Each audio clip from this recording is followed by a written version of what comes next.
Même avant la pandémie, les communautés culturelles au Canada étaient en pleine transformation, évolution numérique, défis d'inclusion et bien sûr l'effort continuel vers un modèle économique durable. Depuis mars, bouleversement de COVID, à la fois une crise économique et un appel. Les Canadiens en isolation et faisant face à des profonds changements sociaux semblent avoir tourné encore vers les artistes parmi nous. Où est-ce qu'on se trouve maintenant entre crise et appel à ce moment de retour tentatif? Durant les prochaines 25 minutes, on a le grand honneur d'en discuter avec Nathalie Bondil. Bonjour Nathalie. Nathalie est parmi les conservatrices les plus importantes au Canada, vice-présidente du Conseil des arts du Canada et un leader mondial en ce qui a trait au rôle social et thérapeutique des musées pour notre vivre ensemble. Elle est aussi mentor de la Fondation Trudeau. Et Patrice Sauvé. Bonjour Patrice. Patrice Sauvé est fameux comme réalisateur audacieux de télévision et cinéma, gagnant plusieurs prix Gémeaux et autres récompenses, bien dit. Il est aussi, bien entendu, un maître dans le monde muséal, publicité et théâtre. Patrice est également mentor dans la Fondation Trudeau. Et à la suite de notre discussion, Patricia Bérubé nous offrira ses commentaires. Patricia est une boursière dans la Fondation Trudeau et candidate au doctorat en médiation culturelle à l'Université Carleton. Ses travaux de recherche s'articulent autour des questions d'accessibilité, de renouvellement du discours muséal pour un public aux prises avec une déficience visuelle. Dans le cadre de son projet de maîtrise, par exemple, Patricia a conçu et produit 2 prototypes tactiles pour transposer les couleurs et le contenu d'une œuvre d'Alfred Pellan. Alors, commençons. Nathalie Bondil, les musées de beaux-arts rouvrent à travers le Canada. C'est un retour à quelque chose que tu appelais presque normal. Et à un certain niveau, parce que les musées peuvent rouvrir plus tôt que des spectacles ou que des fêtes, c'est une indication importante de l'état culturel du pays. À part des mesures sanitaires qu'on verra dans un musée maintenant, comment est-ce qu'un musée est différent aujourd'hui qu'il était avant l'ère de COVID? Ah, vous êtes toujours ému? Pardon. Oui, bonjour, merci beaucoup pour cette invitation. Effectivement, donc la place des musées, non pas comme un lieu de divertissement où on va regarder des blockbusters, a beaucoup changé, je crois, avec cette période du Covid et de pandémie, parce que le rôle social et notamment donc le rôle qui est lié donc à la thérapie, au fait de pouvoir donc se sentir mieux dans une institution culturelle et notamment donc grâce au musée est d'autant plus fort et évident maintenant. Donc, je dirais que ce sont toujours des perspectives que j'ai beaucoup poussées, c'est-à-dire que le musée doit être un lieu pour le vivre ensemble, un lieu où on se sente bien, un lieu où on apprend à la fois du point de vue intellectuel, mais aussi du point de vue de l'intelligence émotionnelle.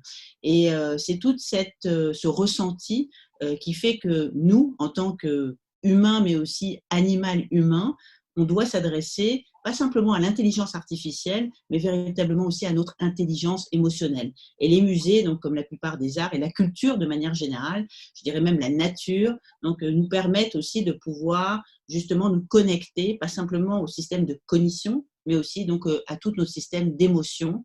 Et franchement, ce sont des réflexions sur le rôle des musées qui auparavant paraissaient peut-être un petit peu marginal, un peu avant-gardiste, un peu et maintenant dans le monde entier, donc on voit tous les directeurs, tous les experts des musées donc qui renforcent leur conviction comme quoi les musées aussi aident à la santé donc d'une cité, aident aussi à la santé d'une communauté. Et d'ailleurs, pour conclure, que ce soit les grands organismes comme l'OCDE ou encore donc l'OMS ont vanté donc cette action thérapeutique des musées, ce rôle social des musées dans le monde. Alors je crois que pour le 21e siècle, oui, les musées vont peut-être pas remplacer les salles de sport, mais en tout cas offrir une belle alternative. Intéressant. C'est une comparaison que je n'avais pas entendue jusqu'au moment. Certainement, lieu de guérir, de guérison, quelque chose qui, jusqu'à l'instant, dans cette crise, nous avons fait vraiment dans nos propres salons. Alors, Patrice Sauvé, on dirait que la pandémie a rendu films et vidéos les arts les plus populaires au Canada pour l'instant. On a tout passé les 4 derniers mois en isolation avec nos écrans. Est-ce que le COVID nous a rendus dans un âge d'or pour tes médias? Ben, je pense que ça a accéléré ou ça a densifié cet âge d'or parce que depuis quelques années, depuis que la télévision a changé son mode de diffusion et passé donc d'une télévision traditionnelle où on devait tous les lundis soirs à 21h avoir notre rendez-vous avec la fiction, par exemple, avec une bonne histoire, les plateformes numériques ont permis soudainement l'accès immédiat, varié, explosé en fait de plein de formes narratives, de plein de très, très bonnes histoires. Donc, depuis 4-5 ans déjà, l'accès à ces plateformes, que ce soit Netflix, que ce soit ici et Tout TV, Club Illico au Québec, on se retrouve avec une fête exceptionnelle pour le spectateur, tant au niveau du divertissement pur que des grandes séries documentaires. Donc, il y a vraiment quelque chose, c'est une fête et je crois qu'il y a un âge d'or narratif, en fait, du type d'histoire qu'on peut raconter, du type de personnage qu'on peut voir, du type de complexité émotive même, que le cinéma abordait parfois, mais la série télé, elle n'y allait pas nécessairement. Et là, on se retrouve avec, même au niveau de personnages ambigus, complexes, très sombre, mais toujours fascinant à regarder pour le public. Et de toute évidence, le public est au rendez-vous. En plus, bien sûr, la COVID et l'isolement permettaient ça, mais on se rend compte qu'il y a un espace, en fait, pour des histoires et des personnages qui sont du 21e siècle, qui sont quelque part avec toutes nos contradictions, nos forces, nos faiblesses, et le désir de se voir et de se faire raconter quelque part ce monde en transformation est de plus en plus fort, évidemment. La chose qui se passe aussi, c'est que cette machine maintenant a besoin d'être nourrie. Et donc, il y a une grande diversité, mais pour nous, en production, ça veut dire aussi, premièrement, se mesurer au Québec avec nos moyens à tous les standards internationaux de qualité. Un spectateur doit pouvoir passer d'une série faite ici au Canada, au Québec, avec la même aisance sans se questionner aucunement sur la forme, en fait, la façon que c'est fait. Donc, nous, on avait déjà, avant la COVID, un challenge énorme à essayer de tenir avec nos petits budgets et tout, une teneur esthétique ou narrative qui correspond à un standard universel. On a nos thèmes à nous, ce qui est fabuleux. On a notre réalité, notre point de vue, notre singularité. Ça, c'est très, très bien. Maintenant, avec la COVID, ben moi, j'étais en tournage, par exemple, le 15 mars sur ma prochaine série quand tout a été arrêté. Donc, on regarde plein de choses, mais il n'y a rien qui se tourne. Donc, on va se retrouver dans la prochaine année, là, les tournages recommencent avec des règles extrêmement complexes. Les tournages prennent presque le tiers, plus de temps maintenant à se faire. En ce moment, avec les règles de confinement, de distanciation et tout ça, des règles très particulières pour les comédiens aussi, il faut bien le dire, à respecter. Par exemple, j'ai des réunions bientôt sur des scènes d'amour et des scènes de combat. Comment on va les faire? Comment on va faire pour rapprocher ou non les comédiens? Est-ce qu'on se permet pendant un court laps de temps de le faire ou pas? Donc, c'est toutes des questions. C'est du work in progress. On va voir comment ça va se passer.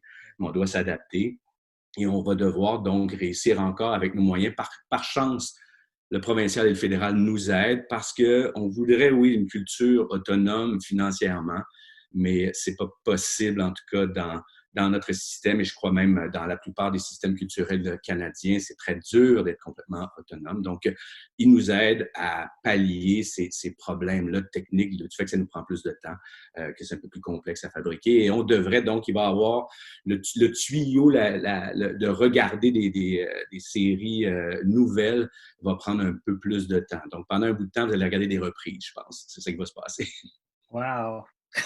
Il y a beaucoup de bonnes reprises à voir, je dirais, mais quand on parle déjà, on a déjà l'impression dans les deux discussions d'une innovation profonde qui se pose dans les secteurs culturels, comme partout, mais peut-être plus avancé dans les secteurs culturels pour l'instant.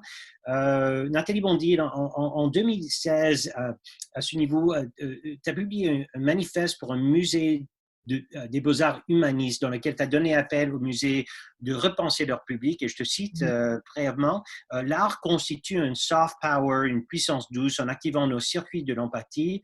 Repenser l'art comme une force de cohésion sociale et de bien-être individuel s'impose. Il me semble que la pandémie et les mouvements de justice sociale qui avancent depuis les derniers mois nous ont rendus précisément à un moment quand on peut repenser l'art, et non seulement les beaux-arts, bien entendu, comme une force de cohésion sociale. Vous avez déjà en parlé un peu, mais qu'attends-tu voir dans nos musées et nos institutions artistiques pour répondre à cette demande?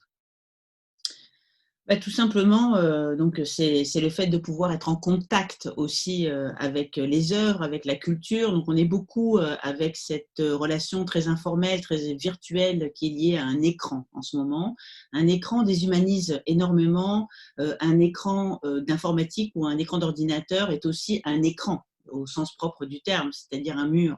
Je crois que le rapport de l'émotion esthétique que nous avons avec les œuvres d'art, et d'ailleurs je m'amuse parce que je vois derrière Patrice Sauvé une extraordinaire série de Rio Bell que franchement donc, je mets très bien chez moi, et puis donc derrière vous, derrière moi, donc toutes sortes d'objets qui nous réconfortent, qui nous rassurent, et donc c'est vraiment cet environnement-là qui nous parle d'art, qui nous parle donc de référents donc plaisants, qui est important à vivre. Et encore une fois, c'est ce rapport donc à l'art en chair et en os, donc à l'art live. Je crois que ce qui nous a manqué beaucoup dans cette pandémie, c'est tout ce contact humain. Hein, nous sommes des animaux sociaux, et pour pouvoir donc nous retrouver, pour pouvoir nous aimer, eh bien donc le fait d'être dans un musée, le fait d'être dans une salle de spectacle, le fait de pouvoir vivre cette communion ensemble, ça nous a beaucoup manqué, ça nous a beaucoup isolés, ça nous a séparés, ça nous a fracturés. Je crois que les relations que nous avons avec toutes les plateformes virtuelles, les Zoom, les Hangouts, etc., donc oui, facilitent la communication, mais en même temps donc brise donc cet échange qui est un échange biochimique quelque part entre les êtres humains, et qui ne peut absolument pas donc être remplacé par les plateformes virtuelles les plus extraordinaires ou sophistiquées qui soient. Donc je crois que plus que jamais on a besoin de se déconfiner intellectuellement, on a besoin de se déconfiner aussi dans nos cœurs, donc pour retrouver donc ce lien vrai avec des êtres humains, qui est un lien qui peut être basé sur l'amour, l'affection, l'empathie, toutes sortes de notions qui sont très difficiles à passer quand on est avec des rapports de communication virtuels. Le virtuel est extraordinaire par ailleurs, et donc il est tout à fait important, mais je pense que cette émotion que l'on a quand on est dans une salle de spectacle, quand on voit justement un film tous ensemble, quand on est presque à une salle de sport, eh bien c'est ça qui nous manque à l'heure actuelle, et j'espère que la culture donc saura donc récupérer donc toute cette souffrance en fait, hein, donc que nous avons à avoir vécu les uns les autres dans un état de grande anxiété psychologique, parce qu'une pandémie mondiale telle qu'on l'a vécue, c'est quand même incroyablement stressant. Alors je pense que cette période de pandémie nous a montré les limites de ce que nous pouvions faire donc avec nos rapports virtuels, donc, et donne encore plus d'importance à tous nos modes de communication sur un mode réel. Le chair et en os, il n'y a rien de ça, il n'y a rien de tel. Comme je le dis souvent, on parlait de scènes d'amour ou de scènes de combat. En fait, je dirais que avoir une proposition donc, de rencontre sur Internet, évidemment, ça ne peut pas remplacer donc, le fait d'avoir quelqu'un que l'on serre très fort dans ses bras, que l'on aime, que l'on regarde dans les yeux. Et donc, c'est tout à fait neurologique finalement. Et je crois que cette période-là renforce donc la compréhension que c'est nécessaire de se parler en vrai, d'être ensemble pour de vrai. Alors, on parle ici d'un thème de lien, lien expérientiel, mais parlons aussi de lien en production artistique. Le cinéma caractérise une manière de collaboration intime en production, comme vous avez décrit, comme tu as déjà décrit, Patrice, particulièrement intime en certains cas, mais c'est une modèle de collaboration qui est devenu plus important dans plusieurs arts, non seulement le film et la télévision. Ma fille, par exemple, est étudiante de beaux-arts, et ses professeurs l'encouragent de plus en plus à produire ces images d'une manière collaborative. Comment est-ce qu'on peut imaginer l'avenir de l'art collaboratif tel que tes projets et les siens, les projets de ma fille, dans un environnement de distance sociale? C'est extrêmement difficile parce que Nathalie parlait de communion. Il y a quelque chose, moi j'appelle mon métier, quand je suis sur un plateau de tournage, j'appelle ça la chope. c'est le workshop et l'atelier, en fait. Il y a un espace où tout le monde a une fonction, tout le monde est complémentaire les uns les autres. Et parfois, même il y a des shops d'écriture scénaristique, il y a des shops de conception. Alors oui, il y a un espace possible, virtuel ou quelque part, par association, fait créer des collages magnifiques, des œuvres picturales mêlées avec la musique, avec des conceptions audiovisuelles. Ça peut être très intéressant. Mais il va falloir trouver une façon, malgré la pandémie, malgré tout, de créer des espaces physiques où on peut, quelque part, avec l'émulation, la comparaison, les jeux, travailler tous ensemble vers un but commun et révéler les uns les autres ce qu'on est capable de faire. Il va falloir trouver des solutions où est-ce qu'on se protège, évidemment, parce qu'on doit respecter les risques de maladie, mais en même temps, sans cet espace-là qu'on va être capable de générer, sans cet espace atelier ensemble de communion, la grande œuvre n'est pas possible. Les petites œuvres vont être complémentaires, mais quelque chose de singulier, cohérent, entier, ne peut se faire que dans un contexte, selon moi, de ce que j'appelle la shop, en fait, de fabrication. Rétablir la shop au Canada, c'est une bonne métaphore. Et évidemment, le prochain défi d'innovation, de créativité qui nous apportera le monde culturel, le monde artistique et les producteurs, productrices artistiques dans ce pays. Patricia, vos réactions? Et vous pouvez lancer tu peux lancer ta caméra et ton micro. Et là, excellent. Oui. Bon, en fait, je trouve que cette discussion couvre beaucoup d'axes importants. Je vais être brève. Moi, j'aimerais simplement ajouter qu'au-delà de l'impact économique qui vient fragiliser encore davantage un milieu culturel déjà précaire, la pandémie de la COVID soulève des questions quant à l'accessibilité à l'art. C'est-à-dire que face à la crainte de voir le confinement se renouveler ou même se prolonger, on peut se demander comment les institutions culturelles peuvent s'adapter à cette nouvelle réalité. On pense entre autres à la possibilité d'une seconde vague cet automne. Donc, on n'en sait malheureusement pas plus, mais ça reste une réalité potentielle. Donc, comme Patrice Sauvé l'a dit, donc la production de films, elle est ralentie, c'est certain, mais on sait qu'on peut quand même accéder aux films en ligne dans des délais évidemment un peu plus longs. Mais qu'est-ce qui se passe maintenant quand on parle de peinture ou de sculpture? Donc, je reviens un peu à ce que Nathalie Bondil a mentionné, donc le besoin physique de se retrouver devant une œuvre ne peut pas être remplacé. Cependant, considérant cette notion-là, qu'est-ce qu'on fait? C'est quoi les solutions? Donc, il y a beaucoup de musées déjà qui, face à la pandémie et entre autres à la fermeture des frontières, proposent des visites en ligne, voire même qui se transforment carrément en musées virtuels. Bon, certains disent que cette solution-là a ses avantages. Par contre, ça suscite plusieurs questionnements quant à l'accessibilité réelle pour les publics marginalisés. On pense aux personnes qui n'ont pas accès à un ordinateur, pas accès à une connexion Internet, qui ont un handicap, quel qu'il soit. On pense aux personnes malvoyantes, malentendantes. Donc souvent, en fait, je pense que c'est important de se demander à quel point ces publics marginalisés sont pris en considération au moment de développer ces options numériques. Donc ça, ce sera forcément quelque chose à garder en tête.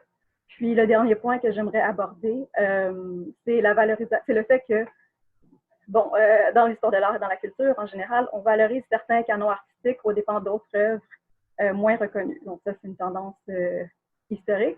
Puis, je pense qu'il ne faut pas oublier que la canonisation des œuvres encourage l'établissement d'une culture dominante, ou comme le dirait Danny Goodley, d'une culture handicapante. Donc, un peu dans l'ordre d'idée de ce que j'avançais, c'est de dire que si la culture migre sur des plateformes numériques dans les prochains mois, je pense qu'il serait important de s'assurer que les arts émergents y aient aussi leur place afin de représenter adéquatement notre diversité culturelle, mais aussi de continuer à challenger le discours dominant. Donc, voilà, c'est tout ce que je voulais rajouter aujourd'hui. Je vous remercie pour votre participation à tous. C'est un rappel très important vers la mission fondamentale dont on parle tout d'inclusion et le défi sur lequel on faisait face déjà avant le COVID, de rétablir une communauté artistique et une espace culturel qui est beaucoup plus, qui est effectivement représentatif de la population qu'il reflète. Merci Patricia, merci tout le monde. Quand même, je dois dire, une discussion très encourageante. on attend vraiment, l'innovation et créativité des créateurs et des créatrices quand le reste de la société fait face à des grands défis. Et je pense qu'on touche un peu sur cet esprit aujourd'hui et ça me laisse très encouragé. Je vous remercie tous et tous pour l'encouragement bien nécessaire dans ces jours. Et j'espère que vous continuerez vos travail d'abord et que tout le monde va nous joindre pour la deuxième conversation en anglais avec traduction dans une demi-heure environ. Je vous remercie énormément. Canada's cultural world, of course, was already on edge before COVID, navigating a new digital environment, wrestling with models that for generations had excluded whole communities from our cultural spaces, and of course, constantly experimenting with different economic models as well. It was also incredibly vibrant. Canadian artists are continually gaining new prominence around the world for their daring. COVID actually amplified both dynamics, I think. The industry and many individual artists are under unprecedented pressure, even as Canadians turn to them for a path through this confusing time. So where are we now as Canada starts to reopen? For the next 25 minutes, we'll be discussing this with three leaders in Canadian culture who are all part of the Trudeau Foundation. Steven Loft joins us from Ottawa. Steven, hi. Steven is a Director of Indigenous Arts at the Canada Council for the Arts. He's a curator, writer, media artist of Mohawk Jewish heritage, whose home community is Six Nations, just southwest of here. And I should note that we here in Toronto are on Haudenosaunee territory, along with the Huron-Wendat and Mississauga of New Credit territory. He was the first curator in residence for Indigenous art at the National Gallery of Canada, where he broke new ground in contextualizing Aboriginal art practices. So Steven was a visiting Trudeau Fellow in 2010. And Sara Angel. Hi, Sara. Sara is the founder and executive director of the Art Canada Institute, which has become in a very short time the leading digital resource for Canadian art history, I think it's fair to say. Before her PhD in art history, Sara was a journalist and editor of Serious Note. She was a senior editor for our publisher, Fait Press. I never know if I pronounced that right.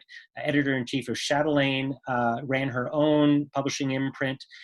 Sara became a Trudeau Scholar in 2012. And I should note, completely unrelated to art, although actually her son's burgers are a work of art. They are the best burgers in Toronto. And right now I'm going to put in an order for a Charlie burger later today, or a Jack burger. I'm not sure who's making them today. And when the panel discussion is over, Diane Roberts will give us her thoughts on what we've heard. Diane, I think Diane is here. I saw her earlier. Diane, hi, Diane. Diane is a director, a dramaturge, a writer, a cultural animator who's collaborated with innovative theater visionaries and interdisciplinary artists for 30 years.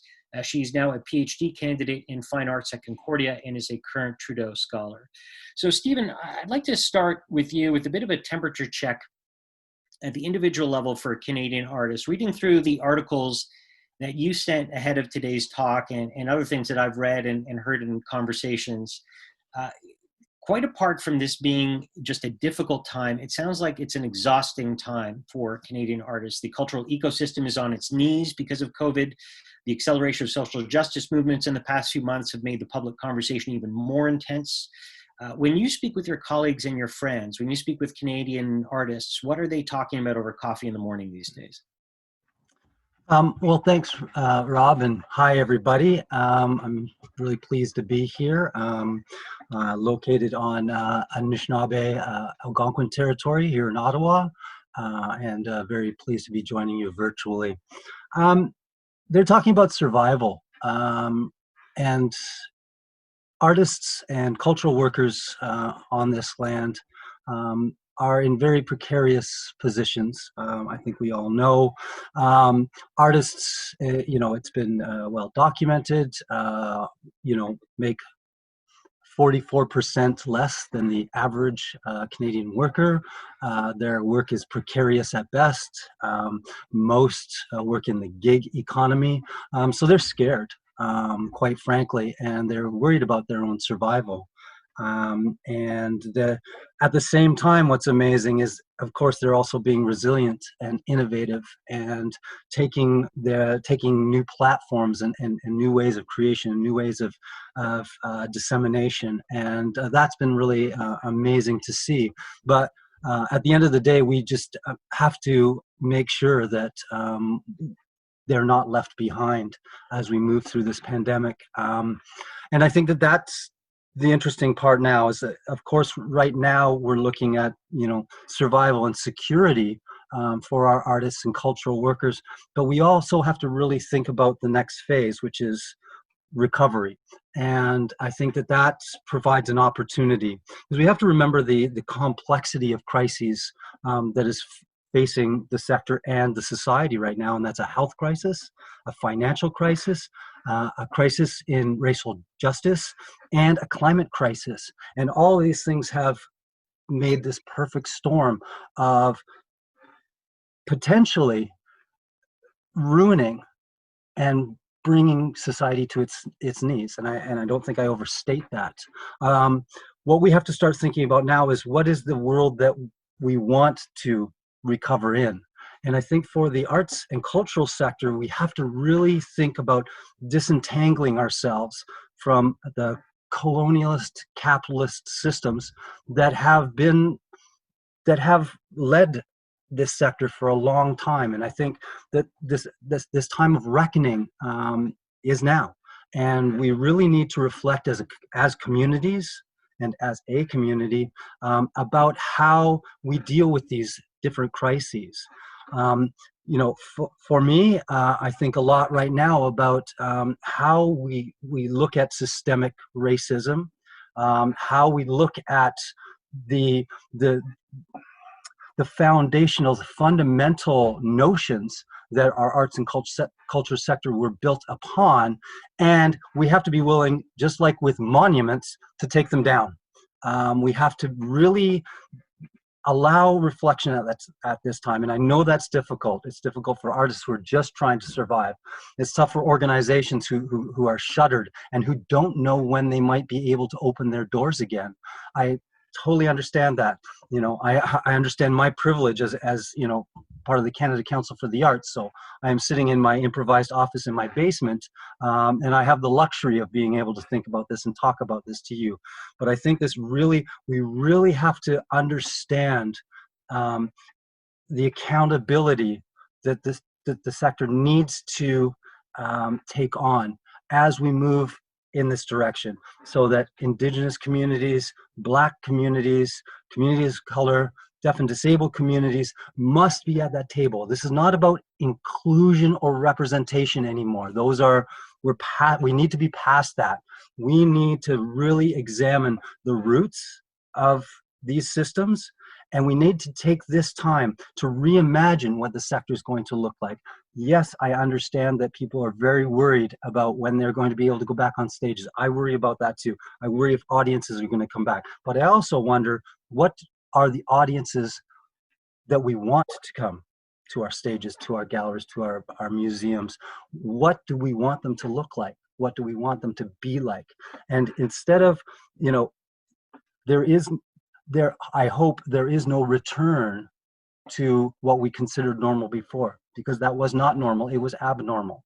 Now, it was built on systems of colonization and white supremacy.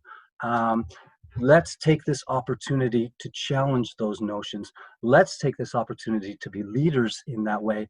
So I would hope that artists, cultural workers, and the organizations that are so key to the vitality you were talking about, because art is not a luxury. It is not. Culture is not a luxury. It is intrinsic to who we are, but it does need to be who we all are. It cannot be based on one system of thought. Sara, I want to take a bit of a temperature check from you too.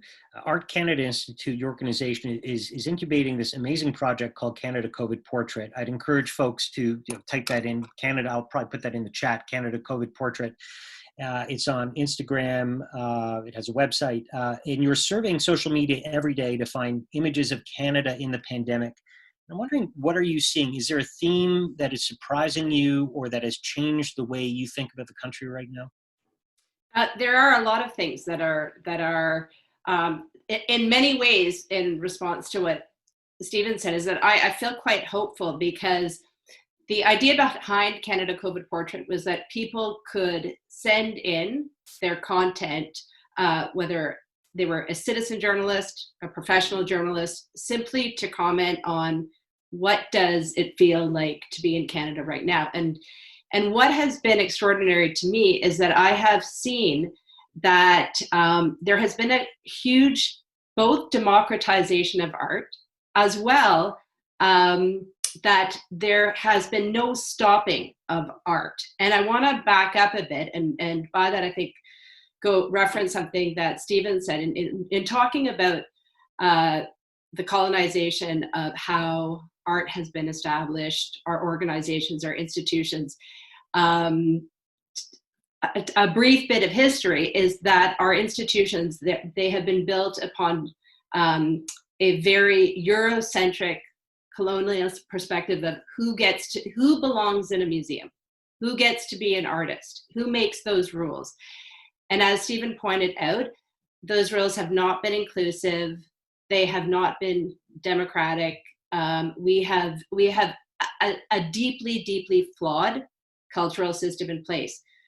What I'm seeing now is that although we're in the midst of a pandemic, that is not stopping culture in any way. In fact, we're in this moment that's in some ways an extraordinary time in the history of culture, because we all are artists with our phones, and we are all taking pictures all the time. And whereas once upon a time there was a huge distinction between who was a professional photographer and who was not, who could be an artist and who could not, one of the things that I'm seeing every day, and it surprises me, but I say surprise in a really, really positive way, is that we all have an artistic impetus. So many of us have it. And that because of an online presence, there is a breaking down of a distinction between who belongs, who doesn't belong, who can be an artist, who can't be an artist, and so forth. And so, again, what I'm seeing is that there is a rise of, let's call it citizen artists, citizen journalists, a much more rich and profound curatorial impulse than it has ever really been allowed before. And to Steven's point, I think that is going to radically transform how museums exist, because one of the problems I think with our cultural institutions right now, one of the reasons I founded the Art Canada Institute to be a digital organization, is that so much of our, what we call our cultural heritage, is in museum archives, it's in vaults, it has such a small access that people are able to see, visit, utilize.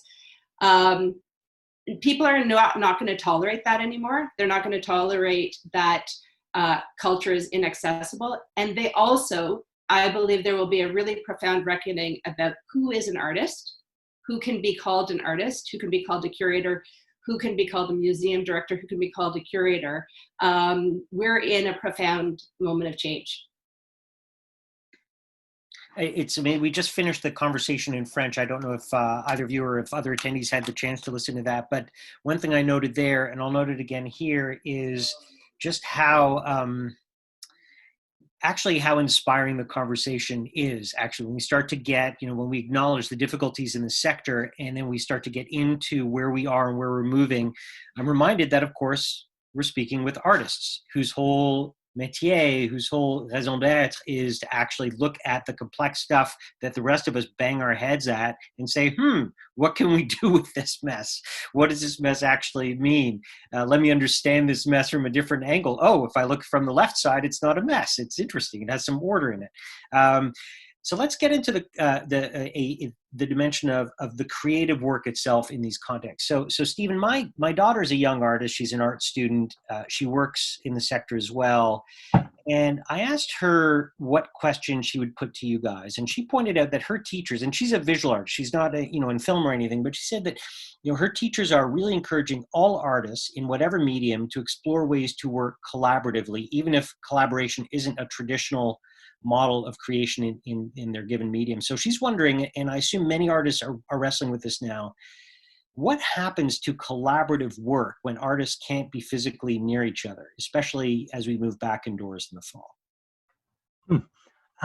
Well, that's a fascinating question, and I congratulate your daughter on entering our community, and I wish her great success as she travels that journey. Yeah, I mean, there's a lot of challenges for artists and cultural workers as we go through this, and as you and Sarah have quite rightly pointed out, I mean, this has changed the nature of the relationship and how we envision what an artist is, who an artist is, and their relationship to audiences. Moving forward, are we going to be able to physically gather? These are big questions. Are we going to be able to work in the ways that we have worked in the past? Probably not. Is that necessarily a bad thing? I don't think so. I think, again, I have an advantage of seeing applications by artists because I work at the Canada Council. And what's been amazing is the innovation that we're seeing from artists. Even before, we started giving grants to, switch to digital, they were doing it already. And as Sarah has mentioned, people are using their phones, their devices in various different ways. Will that ever replace the act of collaborating and being physically present with an artist, either as an audience member or as a collaborator? No, it won't. But look, moving forward, can we envision that we're going to widen the scope of what it means to collaborate? Can we envision that this has given us and artists a real opportunity to imagine frontiers of dissemination that they would not have explored before? Absolutely, and I think this is going to be really exciting as we move forward. To one point, though, yes, collaboration is amazing, and I would always encourage people to collaborate. But also, I would tell artists out there, this journey is your journey, and it's really important that you find your voice. Our job as curators, as arts administrators, is to lift your voice. As instructors, it's to lift your voice, help you find that space, find your space in that journey. So that's really important. Artists need to know that they bring an intrinsic value to our society, and that they only do that when they take that journey into themselves. And, art for society's sake doesn't work. That becomes propaganda. That's why we're taking down monuments right now. What we need is our artists, cultural workers, our cultural carriers, is to interpret and to present and to help us and guide us on a journey of self-reflection. And I think, I absolutely encourage artists to work in whatever ways that they need to. We as a society need to support them. We need to support them better. We have to look at wages, at working conditions, at opportunities for artists across the spectrum. We need to do that work to allow them to do their work. What I think we've seen from this is the precarity of the sector. And I think, these days of reckoning also, come to us as administrators, as instructors, as government. We have to do a better job of supporting our artists and cultural workers in this country and on this land.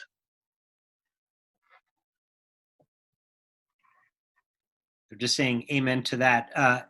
Sarah, at ACI, at Art Canada Institute, you live and breathe Canadian visual art, and there are things that make Canadian art distinct.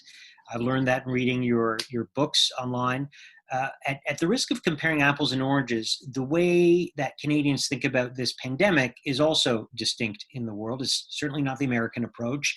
It's also different from the European or Asian or African approaches and from approaches elsewhere in the world. So if art is a mirror, I wonder if anything you've learned about what makes Canadian art distinct helps you see something distinct in the way that we as Canadians have encountered this pandemic. Or is that too much of a reach of a question? It's a tricky question in that, I don't yet believe there's been a full body of Canadian art that's been established out of COVID, or American art for that matter. One very easy thing to recognize it, though, is that with Canadian art, there is a very strong celebration of the mask. And it's something that I think that it's interesting because we all know that in the US, whether you're wearing a mask or not is a distinction between whether you're a Republican or a Democrat. And something that I see in art that's being produced, again, art of whether it's by a professional artist or somebody who is a 14 or 17-year-old putting stuff online, is that there is this really creative impulse that has come out of the mask, whether it's on Canada COVID Portrait, there's like a wonderful work of a Mohawk woman who's done extraordinary beading in relationships to masks. And there is no amount of creativity, and I believe that we are going to see just more and more of that. So that's one very sort of superficial thing, and that here we have not politicized the mask in any way.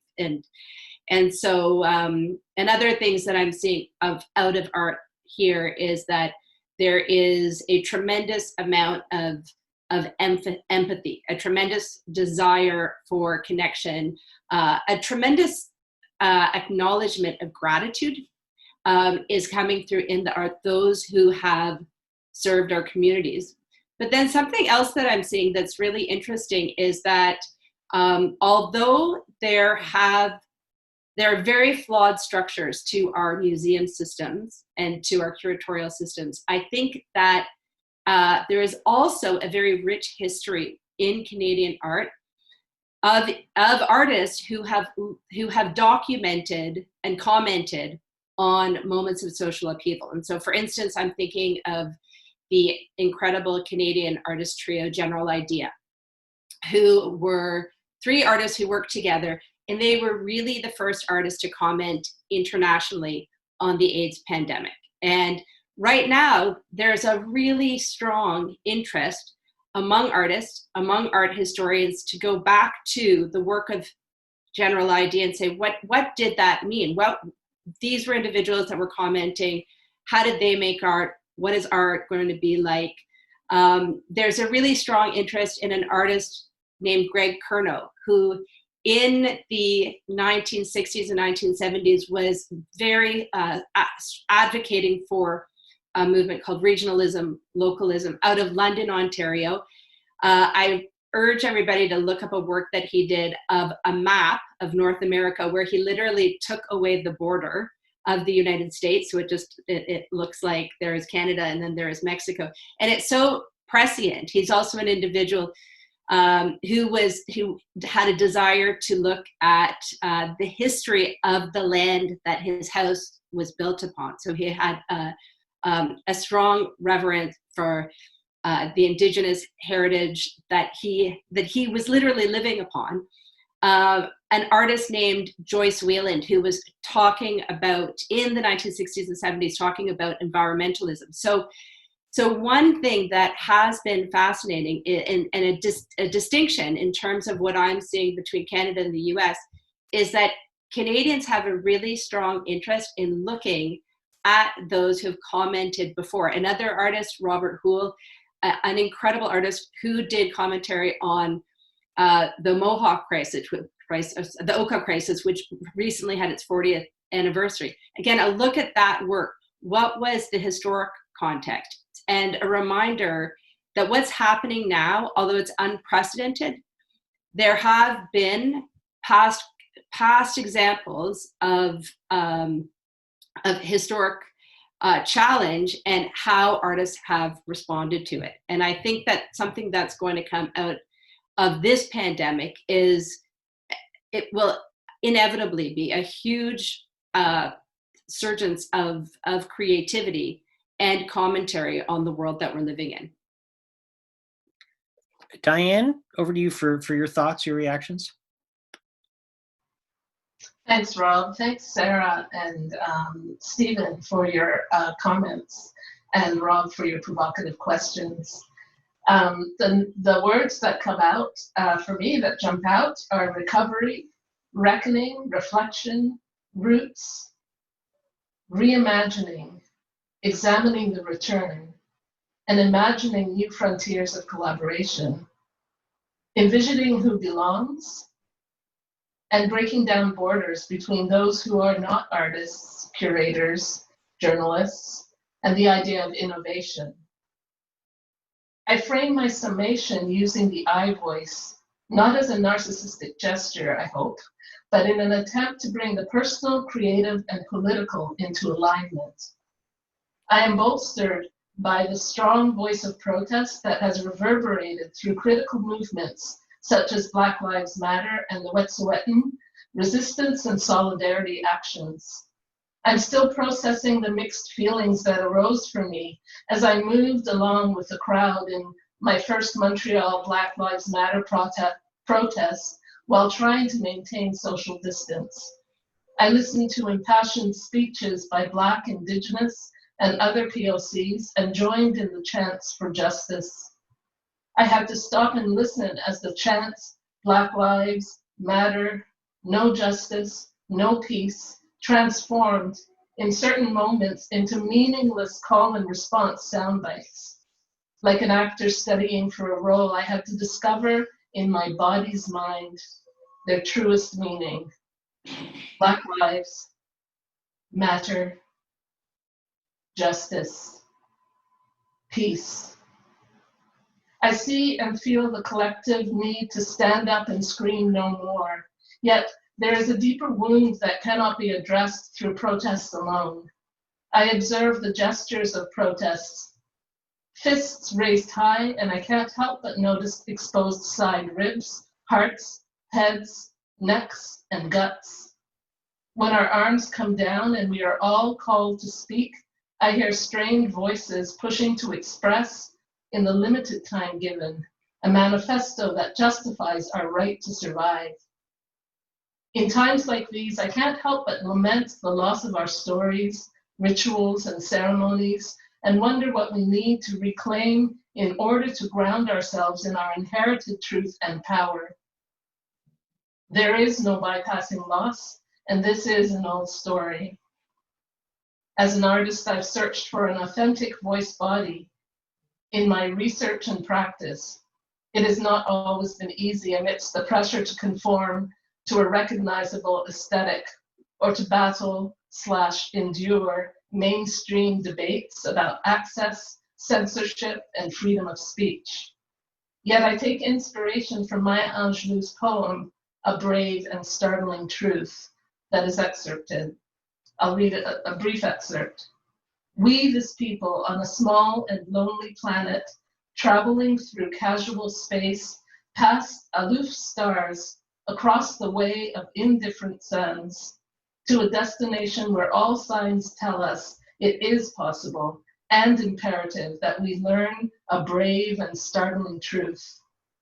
And when we come to it, to the day of peacemaking, when we release our fingers from fists of hostility and allow the pure air to cool our palms, when we come to it, when the curtain falls on the minstrel show of hate, when we come to it, when we let the rifles fall from our shoulders and children dress their dolls in flags of truth, when we come to it, we, this people, on this minuscule and kithless globe, who reach daily for the bomb, the blade, and the dagger, yet who petition in the dark for tokens of peace, we, this people, on this mote of matter, in whose mouths abide cankerous words, which challenge our very existence. Yet out of those same mouths come songs of such exquisite sweetness that the heart falters in its labor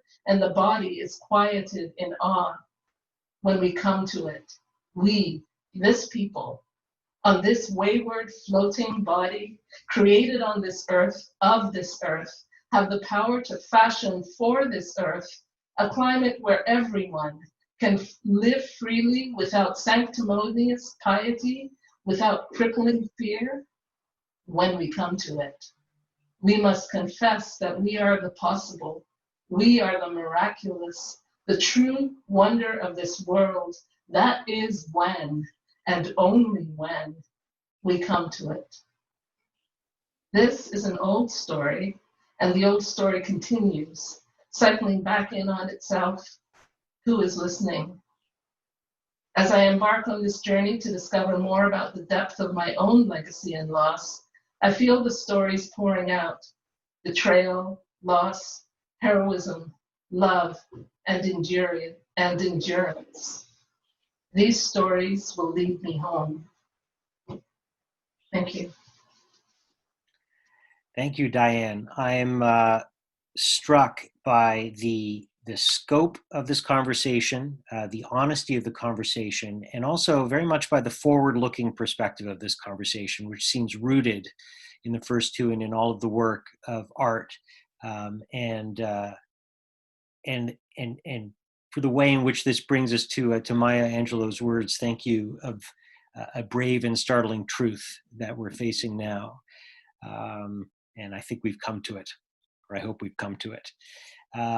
I can tell you that I will be listening to this one once it's going to be posted and recorded, so people will be able to listen to it. Usually takes a couple of days, but when it is, I will be revisiting this and the conversation that we had this morning in French many times, I think, over the next few weeks and through the uncertainty here. And what I walk away with is just this reminder that the work of art and the work of culture, which sits intrinsically in all of us, is this creative work of looking at a mess and saying, what can I actually do with this? This looks interesting. So thank you, and connecting through that, I should say. So thank you. I know that our scholars will be continuing on in a conversation this afternoon. I look forward to hearing what comes from that. And I'll wish you all of the best, and hope that if the weather is nice where you are, you get a chance to get outside, walk a little bit, and connect with people around you. Take care. Thank you. Merci. Miigwech.